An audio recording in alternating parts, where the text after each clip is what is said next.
Hello and welcome to your in-depth horoscope forecast for week commencing the 12th of April. This is for the Sun or the Ascendant. If you are yet to subscribe to my channel, I'd be honoured if you did so now. Please click or tap on the bell notification symbol. Also, if you'd like to have a one-to-one consultation with me, please see the link below. You can see my testimonials. Or if you would like to venture beyond your zodiac sign and embrace more serious astrology, you can do so in a very affordable way by checking out my personal horoscope reports and get a 12-month forecast and a character analysis for 30% off. Please see the link beneath the video too. Hello Cancer and welcome to your in-depth weekly horoscope for week commencing the 12th of April. This week begins with the Sun really high in the sky and combining with the Moon. Yes, it's the new Moon in Aries. Aries energy is cardinal, like yours, a leader, but of course it's fire where you are water. But this part of your horoscope is to do with your goals, ambitions, and where you achieve recognition for your great ideas. So you have a chance over the next 4 weeks to take these areas very seriously and do very well. Not least because the Sun is forging a very productive link this week with Jupiter. When these two get together in traditional astrology, this was known as being very lucky. A sextile is 60 degrees and the Sun triggers Jupiter's fortunate vibration in the sign of Aquarius, which is where we interact with others through the medium of communication. It's an air sign. So I think if you have that mixture of initiative, the fire, you want to get things off the ground, or you want to put even more energy into something that's been ongoing and needs perhaps just a bit more spark to get it over the finishing line, this can be a week when you can continue to make progress. What's not to like? Well, it is because of the role of Pluto. Pluto is a tiny planet. It has been reclassified as a planet. In astrology, it's incredibly powerful. This is all about transformations, but it's also potentially about ruthlessness. And it's been in your sector of relationships since 2008. You may have been on the end of other people's ruthless behavior during that time, or you may have taken strong action as you saw fit during that period too.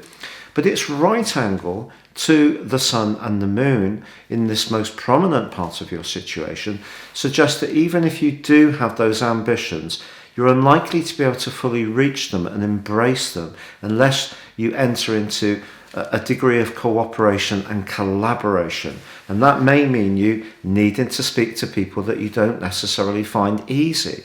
This could be other colleagues, it could be decision makers, it could be a funding source, it could be a local governmental agency. So whatever it is you're trying to achieve this week or over the next month, which this new moon governs, it may feel that there's some kind of impenetrable wall that's stopping you really going at quite the pace you want.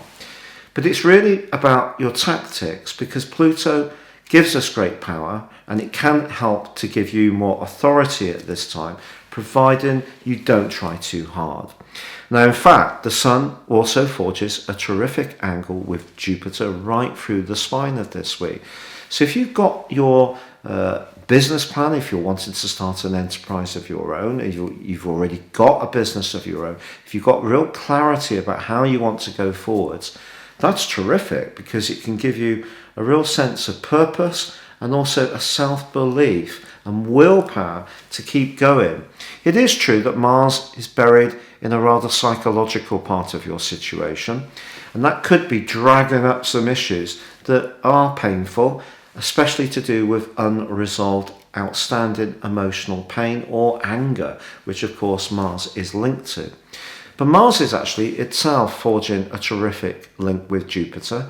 And I think this suggests that what you're doing behind the scenes that may not be particularly obvious, you are quarrying parts of your nature, parts of your past experience, part of your knowledge. You can quarry those to improve your long-term financial picture. And actually, as long as you can make progress in a way which does perhaps include a little bit of confidential moves, perhaps even some stealth, along with the more obvious, like sending in applications or rewriting your CV or talking to someone who could be influential in terms of an interview. In that situation, yes, you have to front up, but there may be some things you can do in a more discreet way that can be very helpful. And you know, with Venus on Wednesday moving into your sector of friendship, there could be someone that you have a connection with that can be incredibly helpful and supportive over the next few weeks. Now, speaking of Taurus, Venus in Taurus, which it governs, it's also a great opportunity to celebrate in a relationship context the things we have in common. It's very common these days for there to be a sense of injustice. We all have this at times. But if you can think in a relationship about those things that do bond you together, then that can be a very unifying thing. And if you're single, there could even be someone you meet through your work or through a friendship circle, a friend of a friend, who can become much more important to you over the next few weeks.